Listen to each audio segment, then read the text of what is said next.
It is a big weekend for the team at Arrowfield Stud this weekend with the 2023 Stallion Open House getting underway within the hour. Joining us now is a wonderful man, good mate of ours, Arrowfield Bloodstock manager John Freyer. How are you, John? Good morning, Tim. Good morning, Julie. Great to be with you. John, it looks picture perfect there today for the Stallion Parade. People are arriving, of course, it gets underway within the hour. How's it all feeling there on the farm? Yeah, everything's great. It's a glorious morning here. It's a little bit chilly early on, but fabulous now, and people are starting to stream in. We're probably expecting, I think, about 500 people here today, so we'll be welcoming all our clients and friends and showing them our Stallion roster. Yeah, I'm a bit envious as well, and the famous Arrowfield charcuterie plate will be there somewhere. It'll be there. Well, it had to come out at some point, didn't it? Now, this is the first time. We're going to duck up there soon and take a look at Hitotsu. Very impressive, and it's the first time you'll be parading him. Absolutely, yes. We've got some of his previous owners here staying with us, and we'll be delighted to show him to all our friends and clients here today. He looks fantastic. He arrived in good order, and he looks magnificent. He's done so well since, and we'll be proud to show him to all our people here today. There is a bit of a father and son theme on the roster there at the moment. Snitzel and Showtime, Dundeel and his son Castelvecchio, Hitotsu and Maurice. Well, it is a bit of a theme. I mean, it's something that I guess we always figure we can't have too much of a good thing, and having Castelvecchio and Dundeel and now Hitotsu and Morris it's fantastic. And this is the first time that in a couple of years that people have seen Morris at the parade, because last year he was a little late arriving with some travel disruptions, so people will see him, and in that time obviously Hitotsu's won 3 Group 1s and is standing at stud beside him, so it'll be great to show them off one after the other. Tell us a bit more about some of these stallions. They're really some brilliant names in there. Well, there is, and I think one of the horses that people are going to be excited to see again this year is the Autumn Sun, who seems to be on his way to stardom.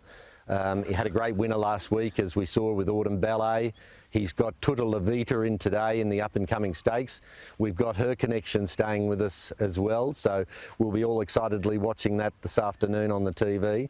But he's a horse that looks like he's sort of destined for really big things, the Autumn Sun.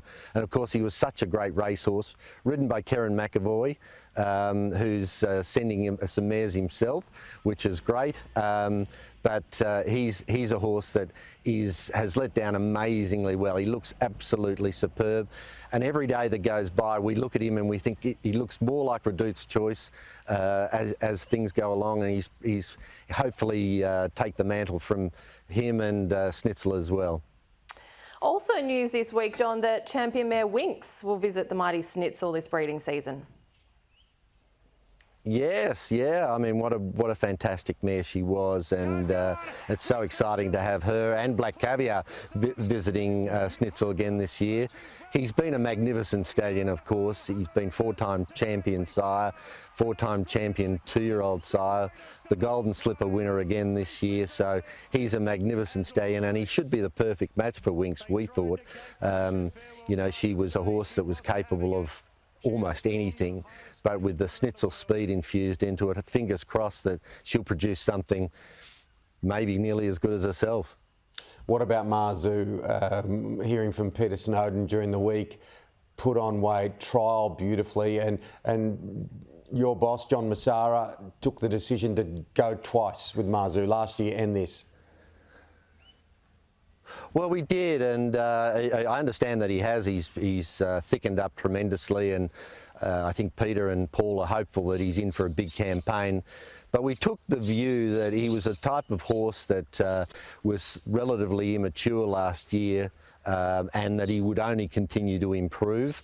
And I think hopefully that pays dividends, because this might be really his year this year. He's a horse that was seasoned last year, went into the race, ran a brilliant race to run 3rd, and hopefully he can go 1 or 2 better this year. And Tommy Berry has been secured to ride him in this year's Everest, which is great as well. What's the feeling on the ground there, I suppose, during these parades, John? Because there is so much talk about this spring carnival here in Sydney. Of course, the prize money has increased, a $20 million Everest, a $5 million race dedicated to the King now. It's just an extraordinary spring ahead of us for the next 12 weeks. It's fantastic, isn't it? I mean, the prize money that is on offer, as you mentioned, with the Everest and the new King Charles III stakes, it's fabulous. But there are so many other races that are worth such good money, and it's very encouraging for breeders when these sorts of races are on offer, whether they be commercial breeders, you know, those that breed to sell, or people that are just breeding to race a horse themselves. I mean, you can come and you've got access to stallions such as ours and the other farms around, but for relatively inexpensively, you can breed a racehorse that is capable of winning, you know, as we said with Classic Legend, $10 million. You know, he was bred off, I think, a $40,000 service fee. So it's a ticket in the lottery, but it's a great opportunity, and there's a lot of excitement around when people are looking at our stallions and contemplating whether they'll match with their mare or mixing the bloodlines and things like that. So these sorts of days are really exciting for ourselves and for all our customers. Yeah, and it's a sparkle, beautiful blue sky at Arrowfield, which is one of the great spots on earth. And of course, when you think Sydney Carnival, Melbourne Carnival, we are the envy of the world. Good on you, John. Thank you. Great to be with you guys. Have a good day, John. Wishing you and the team all the best.